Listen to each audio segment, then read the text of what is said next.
This is Morel Benard with Lady Chatterley's Lover, the continuing story of Lady Chatterley's Lover. And so, on Sunday, Clifford wanted to go into the wood. It was a lovely morning. The pear, blossom and plum had suddenly appeared in the world in a wonder of white here and there. It was cruel for Clifford, while the world bloomed, to have to be helped from chair to bath chair. But he had forgotten, and even seemed to have a certain conceit of himself in his lameness. Connie still suffered, having to lift his inert legs into place. Mrs. Bolton did it now, or Field. She waited for him at the top of the drive, at the edge of the screen of beeches. His chair came puffing along with a sort of valetudinarian slow importance. As he joined his wife, he said, "Sir Clifford on his roaming steed. Snorting at least." She laughed. He stopped and looked round at the facade of the long, low, old brown house. "Rugby doesn't wink an eyelid," he said. "But then why should it? I ride upon the achievements of the mind of man, and that beats a horse." "I suppose it does, and the souls in Plato riding up to heaven in a 2-horse chariot would go in a Ford car now," she said. "Or a Rolls-Royce. Plato was an aristocrat." "Quite. No more black horse to thrash and maltreat. Plato never thought we'd go one better than his black steed and his white steed and have no steeds at all, only an engine." "Only an engine and gas," said Clifford. "I hope I can have some repairs done to the old place next year. I think I shall have about 1,000 to spare for that, but work costs so much," she added. "Oh, good," said Connie. "If only there aren't more strikes." "What would be the use of their striking again? Merely ruin the industry, what's left of it, and surely the owls are beginning to see it." "Perhaps they don't mind ruining the industry," said Connie. "Ah, thou talk like a woman. The industry fills their bellies, even if it can't keep their pockets quite so flush," he said, using turns of speech that oddly had a twang of Mrs. Bolton. "But didn't you say the other day that you were a conservative anarchist?" she asked innocently. "And did you understand what I meant?" he retorted. "All I meant is people can be what they like and feel what they like and do what they like, strictly privately, so long as they keep the form of life intact and the apparatus." Connie walked on in silence a few paces. Then she said obstinately, "It sounds like saying an egg may go as addle as it likes so long as it keeps its shell on whole. But addled eggs do break of themselves." "I don't think people are eggs," he said. "Not even angels' eggs, my dear little evangelist." He was in rather high feather this bright morning. The larks were thrilling away over the park. The distant pit in the hollow was fuming silent steam. It was almost like old days before the war. Connie didn't really want to argue, but then she did not really want to go to the wood with Clifford either.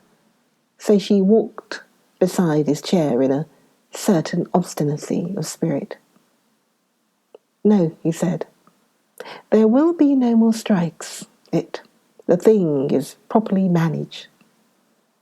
"Why not?" "Because strikes will be made as good as impossible." "But will the men let you?" she asked. "We shan't ask them. We shall do it while they aren't looking for their own good to save the industry." "For your own good too," she said. "Naturally, for the good of everybody, but for their good even more than mine." I can live without the pits. They can't. They'll starve if there are no pits. I've got other provision.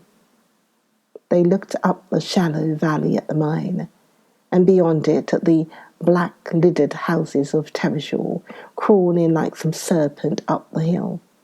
From the old brown church the bells were ringing, Sunday, Sunday, Sunday.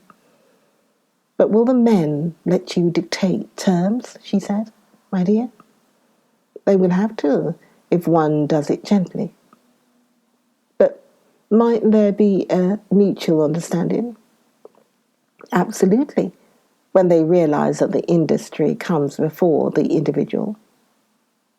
You must, but must you, own the industry, she said. I don't. But to the extent I do own it, yes, most decidedly, the ownership of property has now become a religious question, as it has been since Jesus and St. Francis. The point is not that take all thou hast and give to the poor, but use all thou hast to encourage the industry and give work to the poor. It's the only way to feed all the mouths and clothe all the bodies. Giving away all we have to the poor spells starvation for the poor, just as much as for us. And universal starvation is no high aim. Even general poverty is no lovely thing. Poverty is ugly. But the disparity, that is fate. Why is the star Jupiter bigger than the star Neptune? You can't start altering the make-up of things. But when this envy and jealousy and discontent has once started, she began, do your best to stop it. Somebody's got to be boss of the show. But who is boss of the show? She asked. The men who own and run the industries. There was a long silence. It seems to me they're a bad boss, she said. Then you suggest what they should do? They don't take their bossship seriously enough, she said. They take it far more seriously than you take your ladyship, he said. That thrust upon me. I don't really want it, she blurted out. He stopped the chair and looked at her. Who's shrinking their responsibility now, he said. Who is trying to get away now from the responsibility of their own bossship, as you call it? But I don't want any bossship, she protested. Ah, but that is funk. You've got it, fated to it, and you should live up to it. Who has given the colliers all they have that's worth having, all their political liberty and their education, such as it is, their sanitation, their health conditions, their books, their music, everything? Who has given it them? Have colliers given it to colliers? No. All the Ragbys and Shipleys in England have given their part and must go on giving. There's your responsibility. Connie listened and flushed very red. I'd like to give something, she said, but I'm not allowed. Everything is to be sold and paid for now, and all the things you mention now, Ragby and Shipley, sells them to the people at a good profit. Everything is sold. You don't give one heartbeat of real sympathy, and besides, who has taken away from the people their natural life and manhood, and given them this industrial horror? Who has done that? And what must I do, he asked, Green. Ask them to come and pillage me? Why is Tevershaw so ugly, so hideous? Why are their lives so hopeless? They built their own Tevershaw. That's part of their display freedom. They built themselves their pretty Tevershaw, and they live their own pretty lives. I can't live their lives for them. Every beetle must live its own life. But you make them work for you. They live the life of your coal mine. Not at all. Every beetle finds its own food. Not one man is forced to work for me. Their lives are industrialized and hopeless, and so are ours, she cried. I don't think they are. That's just a romantic figure of speech, a relic of the swooning and die away romanticism. You don't look at all a hopeless figure standing there, Connie, my dear. Which was true, for her dark blue eyes were flashing, her colour was hot in her cheeks. She looked full of a rebellious passion, far from the dejection of hopelessness. She noticed ill the tuxy place of the grass, cottony young cowslips standing up still bleared in their down, and she wondered with rage why it was she felt Clifford was so wrong. Yet she couldn't say it to him. She could not say exactly where he was wrong. No wonder the men hate you, she said. They don't, he replied. And don't fall into errors in your sense of the word. They are not men. They are animals. You don't understand and never could. Don't thrust your illusions on other people. The masses were always the same and will always be the same. Nero's slaves were extremely little different from our colliers of the Ford motor car workmen. I mean Nero's mine slaves and this field's slaves. It is the masses. They are the unchangeable. An individual may emerge from the masses, but the emergence doesn't alter the mass. The masses are unalterable. It is one of the most momentous facts of social science. Only today, education is one of the bad substitute for circus. What is wrong today is that we've made a profound hash of the circus's part of the program and poisoned our masses with a little education. When Clifford became really roused in his feelings about the common people, Connie was frightened. There was something devastatingly true in what he said, but it was a truth that killed. Seeing her pale and silent, Clifford started the chair again, and no more was said till he halted again at the wood gate, which she opened. And what we need to take up now, he said, is whips, not swords. The masses have been ruled since time began, and till time ends, ruled they will have to be. It is sheer hypocrisy and farce to say that they can rule themselves. But can you rule them? She asked. I? Oh, yes. Neither my mind nor my will is crippled, and I don't rule with my legs.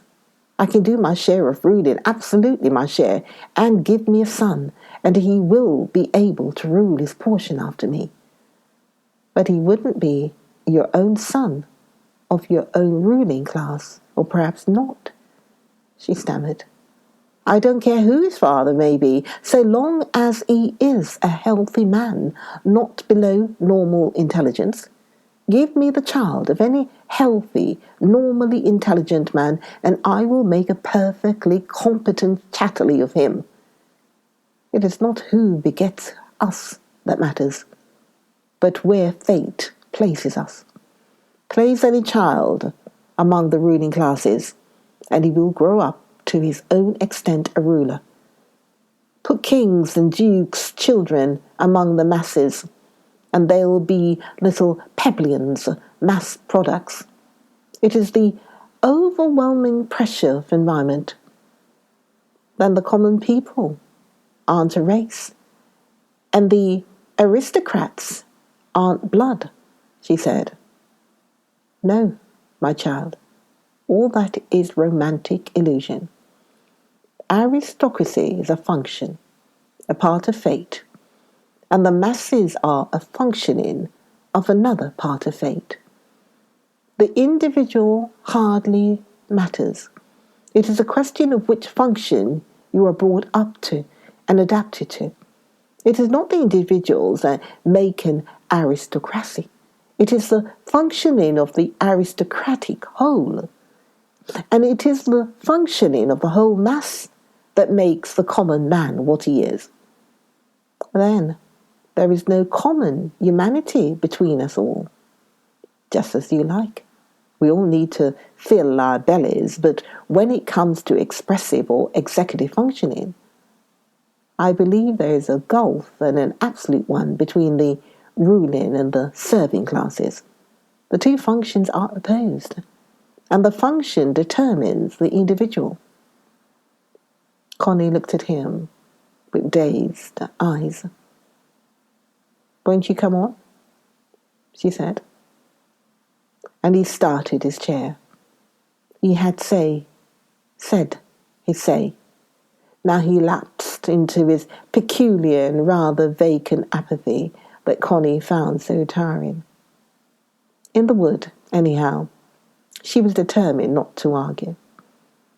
In front of them ran the open cleft of the riding, between the hazel walls and the gay grey trees.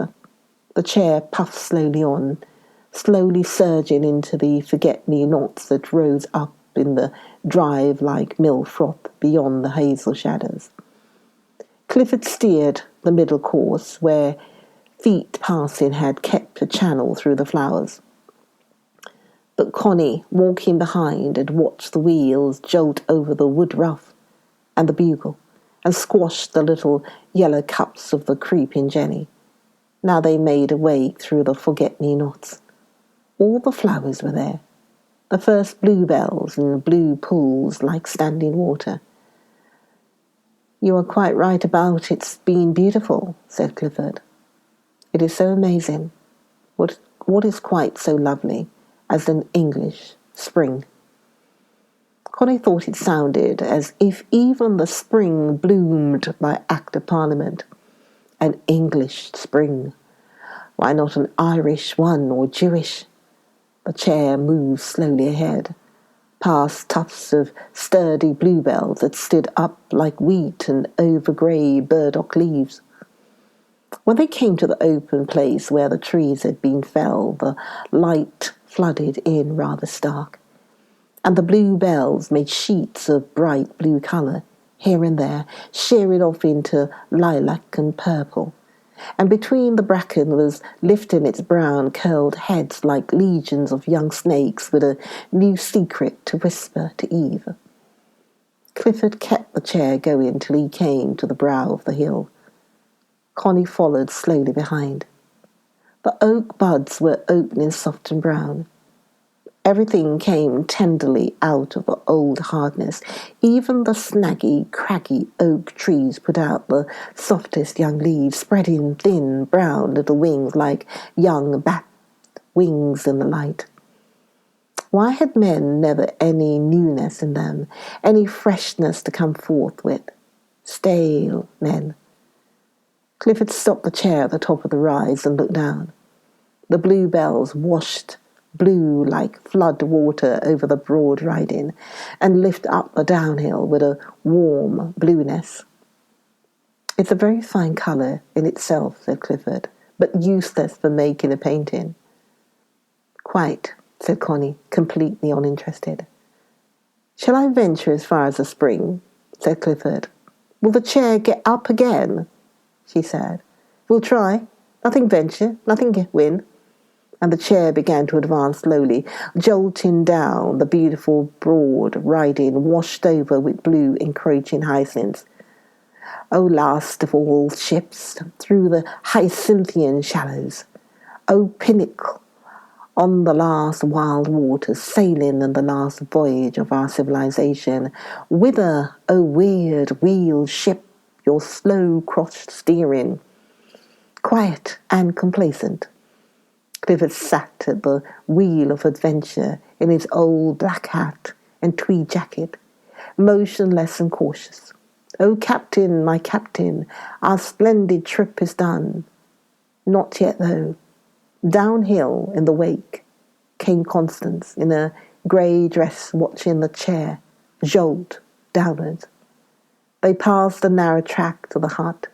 Thank heaven it was not wide enough for the chair. Hardly wide enough for one person. The chair reached the bottom of the slope. and swerved round to disappear. And Connie heard a low whistle behind her. She glanced sharply round. The keeper was striding downhill towards her, his dog keeping behind him. I'll stop there. Join me. Join me for the next episode, the next video of Lady Chatterley's Lover. Join me for the next video of Lady Chatterley's Lover. So for now, Morel Benard saying, see you in the next video.